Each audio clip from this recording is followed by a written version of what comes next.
तलावात तरंगताना आढळून आला एक जंगली प्राणी। त्या जंगली प्राण्याला सुखरूप बाहेर काढण्यास वन विभागाला आले अखेर यश।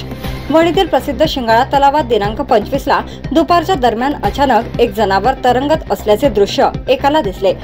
त्यामागे सुरू झाला तर्कवितर्क। जे जनावर नेमकं कोणतं असावं असा कयास वर्तवण्यात येत होता। दरम्यान ते जंगली रोही असल्याचे निष्पन्न झाले आहे। शहराच्या मध्यभागी असलेल्या शिंगाळा तलावात एक जंगली रोही तरंगताना आढळला।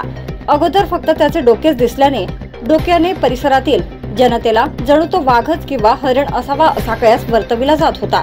त्या ठिकाणी वन विभागाची वणी येथील चमू दाखल होत घटनेचे गांभीर्य समजले व त्याला बाहेर काढण्यासाठी शर्थीचे प्रयत्न सुरू झाले। जमशेद हुसेन, गजानन क्षीरसागर, आफ्ताब खान या तरुणांनी आपल्या जीवाची पर्वा न करता त्याला पाण्यातून बाहेर काढण्याचा प्रयत्न केला। मात्र लोकांचा आवाज आणि गर्दी पाहून रोही सैरावैरा पाण्यात तरंगत होता। दरम्यान बघ्यांची एकच गर्दी पाहायला उसळली होती। या रोह्याला बाहेर काढण्यात वन विभाग यंत्रणेला अखेर यश आले आहे।